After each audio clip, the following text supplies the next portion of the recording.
Мариуполь майжилері қыршавда бұлынғанна бақмадан рашистлеріні ғайыпларға оғырата. Олар 2 күн ішінде işgalcilerinin zırhlı taşıyıcısı, 2 piyade maşinası ve 3 tankını yok etip oldu.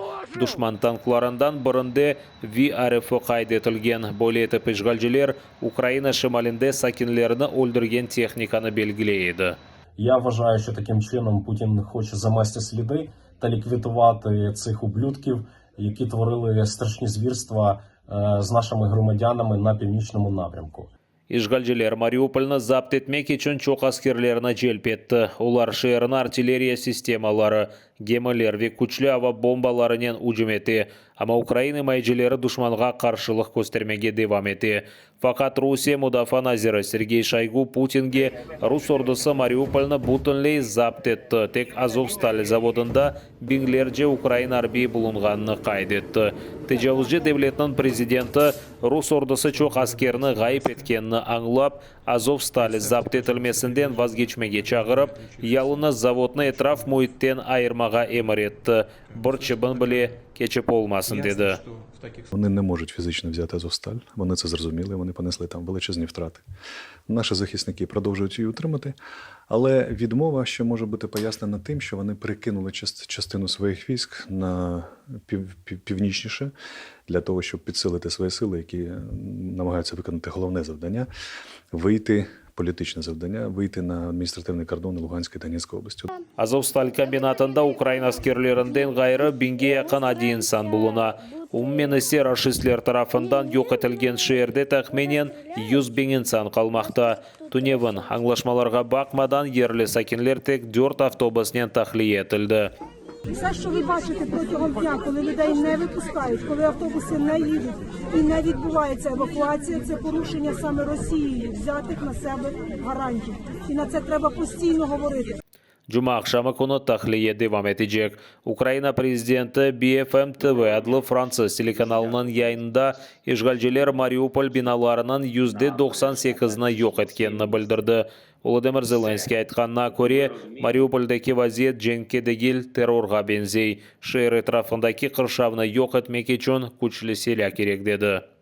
Дійти ці окуповані 120 кілометрів сьогодні нам не дає техніка Російської Федерації, щоб військово сьогодні дійти до військового розблокування міста Маріуполь. Це є правда, ми на сьогодні зробити це не можемо.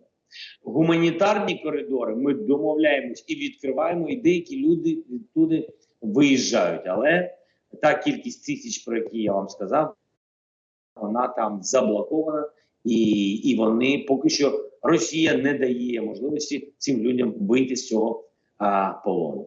Ukrayna Mariupol'da askerlerimizden tahliye etilmesi hakkında müzakerelerini geçirmege hazır. Ukrayna heyetinin iştirakçıları David Arahamiya ve Mikhailo Podolyak Azov polkının reberlerinin konuşkanda işgalciler yok etken şehirde müzakerelerde Rusya'nı temsil etken Medinski ve Slutski'nin görüşmege hazır olganını bildirdi. Askerler 3. devletinin kefaletlerini kullanıp çıkmaga hazırlar. Ama silahını içte taşlamayacaklarını bildirdiler. Lugansk vilayetinde Libiya ve Suriye'den getirilgen ücretli askerler yok etildi. Bunu Korol Danilo adına 24. brigada xadimleri bildirdi. Bu malumatni Ukrayna Milliy Təhlükəsizlik ve Müdafaa Şurasının katibi Aleksey Danilov da tasdiqladi. Rus komandalığı keçmişte Wagner gruppası denilgen Liga adlı şahsi harbiy şirketinin isyancılarına Ukrayna harbiylari pozisiyalarını hücum etmege buyurdu. Rus ücretli askerlerinin bir gruppası Popasna şehri civarında yok etildi. Tunevin Donetsk ve Lugansk vilayetlerinde Ukrayna ordusu 9 düşman hücumunu urup kaytardı. Bunun beraber işgalcilerinin tankı, 10 zırhlı maşinası, 2 arabası, 1 artilleriya sistemi, 2 mühendis maşinası, uçaklar raketa kompleksi ve harbiy yedeklerinin anbarı yok etildi. Raşistler Kharkiv vilayetinde de gayıplarga uğray. У Балаклеї поранених російських військовослужбовців почали розміщувати у міській поліклініці, незважаючи на те, що шпиталь для російських військових обладнано у будівлі місцевої музичної школи. Розміщення окупантів у міській поліклініці свідчить про значне зростання числа поранених та проблеми з їх подальшою медичною евакуацією. Херсон вилаятында ишгалчылар ерлі сакинлеріні террорға уғратмаға девам еті. Олар украинлеріні зорлап жеңке желп етмеге планлаштыра. Бұнен берабер рашистлер Херсон вилаятынан сакинлеріні Украин акимиеті тарафындан берілген гуманитар ярдымдан марум етмеге істей. Так, у селі Золота Балка Херсонської області представники російських окупаційних військ провели збори з місцевим населенням, де заявили про те, що зелених коридорів більше не буде. Людям заборонили залишати населений пункт. Крім того, попередили, що у разі обстрілу їхніх позицій підрозділами Збройних сил України російські загарбники почнуть обстріл населеного пункту. Окупанти продовжують обхід помешкань, проводять обшуки. Руслар ишгалетілген шерве көйлеріне траф мойттен айырып гоноллеріне құршынлай. Баш истихбаратынан малыматына көре Харьков вилаятынан Великобурлоцкий районынан мескен ерлері Қыршавда болуна. Чықыш тек Русияге мүмкіндір. Бұнен берабер рашистлер Украина тарафындан бірде-бір ярдым кетірілмесіні ясақлай. Місцевих жителів попереджено про те, що волонтери, які намагаються доставити допомогу, розстрілюються. Нещодавно стало відомо про розстріл волонтерів, які їхали з СМТ Шевченкове. Станом на 20 квітня в районі відсутній мобільний зв'язок. Багато населених пунктів залишились без електропостачання. Не працюють банкомати, а продукти продаються за значно завищеними цінами. Відсутня медична допомога та постачання ліків. Дороги, в тому числі ґрунтові, мінуються. Жан сақланмасы ве қанунсыз бұйрықлар еріне кетірілім емесі. Украина президентінің Қырымдаки даими темсілжілігінде қанунсыз шекілде Русия ордосына желіп етілгенлерге насыл етіп Украин ордосына теслим олмақны аңлаттылар. Весиқаларыны ақраба яда достларда қалдырып, оларынан телефон номерларыны алмаға тепсие. Бөле шекілде есірінің кімлігі белгіленіп таздықлана біле. Жебеде есе бірде-бір Украин оқу қорыжы органына яда ерлі сакинлерге мұражат етмек мүмкіндір. Малюмат тапсилатлы жа темсілжілікнан интернет сайфелерінде қайд етілген. Инсан өміріні құртарған ярдым. Нуманчили Биджиханадына 38-й батальоннан екімлері илят чанталары, арбелер есе шақси ilk ярдым чанталарын алды. Бұл ярдым допомыжи фронту адлы Львив жемаат тешкілеті тарафындан берілді. Тешкілят 2014 сенесі Украина шарқындаки жеңті иштирак еткен Украина арбелеріне ярдым етмек үшін құрылды.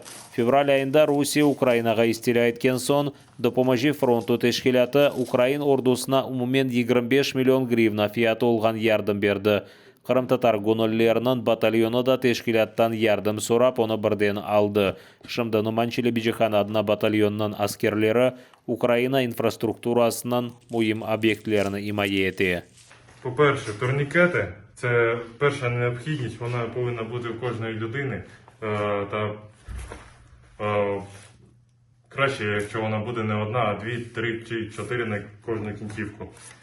Вони, по-перше, потрібні при пораненнях, коли ви маєте поранення в ногу, в руку та якусь кінцевість. Хотів би сказати дякую цьому фронту за те, що допомагаєте нам в цей складний час. Батальоннан тибби қызметнан Рубин тақма адолған ел башысы алынған ярдымны көстере. Шақси ilk ярдым чанталарында яралы аскеріні хастаханеге алып кетмезден әвел, оны өлімден құртарajaq бутон кереклі шейлер бар. По содержанию здесь удобная логистика, все, что необходимо будет. Это турникет, это гемостатический бинт, это обычные перевязочные материалы, назофарингеальная трубка, атравматические ножницы, часть сил или окклюзионная повязка и израильский бандаж. Благодаря этой аптечке боец может оказать себе в полном объеме всю медицинскую помощь, которая ему может быть необходима на поле боя. Ilk ярдым чантасында бір қолнен қоланылып болған зиманеви турникетлер де бар. Это один из сертифицированных турникетов у нас в Украине. И сейчас покажем, как его накладывать на поле боя. В чем его прелесть, что его можно накладывать одной рукой на рабочую, на руку, на поврежденную, конечно. И в чем его суть, что мы одной рукой можем полностью остановить массивное кровотечение из конечности затягивая вороток. Батальоннан экімлері өзлері үшін де шақси еделер алды. Бұл 7 адамлық тибе алетлерінен чантадыры.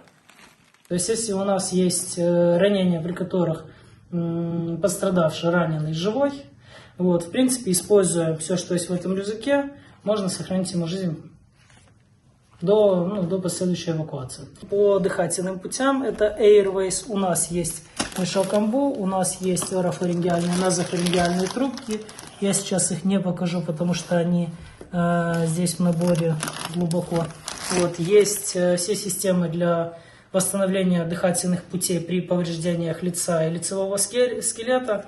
Вот, для возобновления функции дыхания у нас есть мешок амбу, и в принципе это единственное, что используется на поле боя. И при травмах головы, при гипотермии, при циркуляторных у нас здесь есть и внутривенный, и внутрикостный доступы. Вот, и в принципе боец может уже на поле боя в зоне TFC, это зона не под огнем, то есть тактическая обстановка, боец может получать уже инфузионную терапию для восстановления объема потерянной крови. Чоқ қан жойылған сон қан дамары тапылмасы пек зор оладей Рубин. Женг шарайтлерінде яралыны тек кемігіне япылған инеленув құртара біле. Чантада бойле алетте бар. Нам прислали один внутрикостный стернальный доступ. Бойцу, который потерял большое количество крови и нет возможности поставить периферический венозный доступ, ставится внутрикостный доступ, благодаря чему обеспечивается инфузия жидкости внутрикостно. И мы можем восстанавливать объем потерянной жидкости, потерянной крови у бойца, если у нас есть эритроцитарная масса, или если работать по протоколу вампира, прямо непосредственно внутрикостно, не дожидаясь постановки центрального венозного катетера.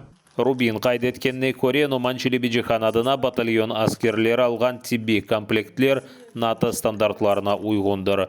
Пусиманеви алетлер тахли етілгенне қадар яралы аскерінің сақ қалма шансларыны баяғы арттыра.